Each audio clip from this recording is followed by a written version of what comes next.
নমস্কার, সোনার সংসার ব্লগ থেকে সবাইকে অনেক অনেক ভালোবাসা জানাই। তো এখন সকাল 7:30টার মতো বাজে। মা আর মেয়ে ঘুম থেকে উঠে পড়েছি। উঠে চাটা বসিয়ে ব্রাশ করেছি। তিতলি এখনও ব্রাশ করছে। আর এদিকে দুটো পাউরুটিও সেঁকে নিয়েছি। ও খায় না পাউরুটি, তবুও একটা দেবো যদি খায়, আর নাহলে ও বিস্কুট দিয়েই খাবে। তবে অবশ্য ও প্রতিদিন চা খায় না। যেদিন না স্কুল থাকে সেদিনে অল্প করে দিই। আজকে যেমন দেবো, ওর বাবা নেই, আমি আর মেয়েই আছি। ওর বাবা গেছে দেশের বাড়িতে, আজকেই ফিরবে। তো চলুন চাটা খেয়ে আবার রান্না বসাই, কারণ ও যদি এসে আবার অফিস করে, এই জন্য তাড়াতাড়ি রান্নাটা বসিয়ে দিই। এদিকে এই যে চালটা ধুয়ে হাঁড়িতে রেখেছি, পরে একটু পরে বসাবো। আর ওদিকে ডিম সেদ্ধ করতে দিয়েছে। এদিকে দেখুন না, গ্যাস জ্বালাতে গিয়ে দেখি লাইটারটা গেল ভেঙে। এবার ঠিক করতেও পারছি না, অগত্যা দেশলাই দিয়েই জ্বালাতে হবে। আর একদিকে আলু একটু ভেজে নিচ্ছি, মা আর মেয়ে টিফিন করব। তো ও আলু ভাজা একটু বেশিই পছন্দ করে। ওকে বলছিলাম তুই খেয়ে নে, আমি তো পাউরুটি খেয়েছি, খাবো না। ও ছাড়বে না, এই জন্য দুজনেই একটু করে খেয়ে নেব।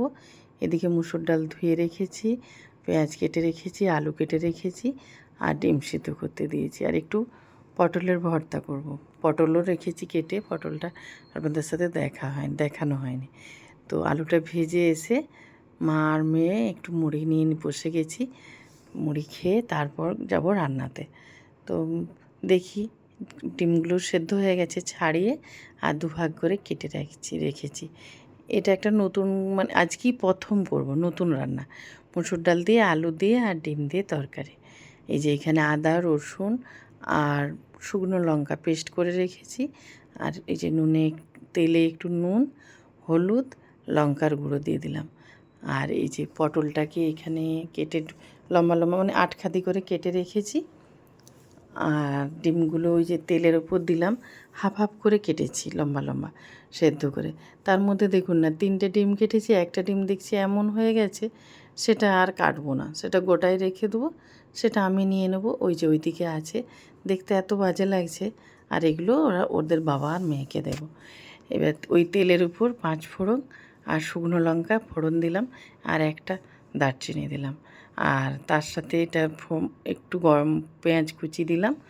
আর এই যে এখানে রসুন, শুকনো লঙ্কা আর ওই পটলগুলো ঠান্ডা করে মিক্সির বাটিতে নিয়ে নিচ্ছি, একটু পেস্ট করে নেব, দিয়ে করব পটল ভর্তা। ওটা আমার খুব ফেভারিট, আমার ও মেয়েরও আর ওর বাবারও। ওরাও গরম ভাতের ওপর এই পটলের ভর্তা থাকলে আর কিচ্ছু দরকার নেই। আর এই যে টমেটো দিয়ে দিয়েছি, একটু টমেটো দিচ্ছি। পেঁয়াজটা ভাজা হয়ে গেছে, টমেটোটাও একটু ভাজা ভাজা করব। আর আদা রসুনের যে পেস্ট ওটাও দিয়ে দিয়েছি। দিয়ে ভাজা হলে একটু টমেটো দিয়ে ভেজে তারপরে যে নিয়মিত যে মশলাগুলো, লঙ্কা, জিরে, হলুদ, আর ধনেটা শেষ হয়ে গেছে, ধনেটা আনতে হবে, ওগুলো দিয়ে মশলাটা একটু কষাবো। কষিয়ে তারপর আলুটা দেব।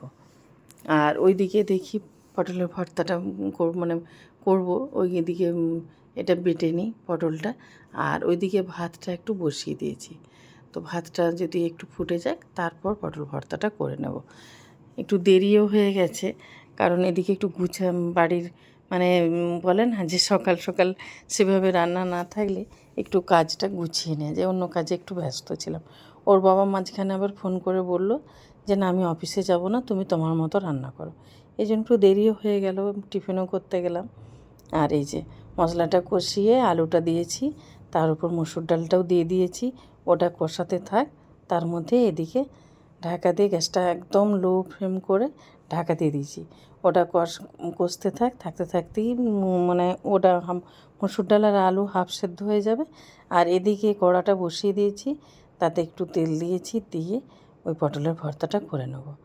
তেল দিতে দিতে ওখানে জল ঢেলে দিয়েছি তরকারিতে, ওটা ওর মতো হোক, এটা আমি করতে শুরু করি। এর মধ্যে একটু পেঁয়াজ কুচি দিলাম, আমার একটু পেঁয়াজ কুচি দিতে ভালো লাগে। অনেকে আবার পেঁয়াজ কুচি দেয় না, শুধু কালো জিরের উপর লঙ্কা ফোড়ন দিয়ে আর ওই পটল বাটাটা দিয়ে দেয়। তো আমি একটু পেঁয়াজ কুচি দিলাম, খেতে আমার আরও একটু বেশি ভালো লাগে।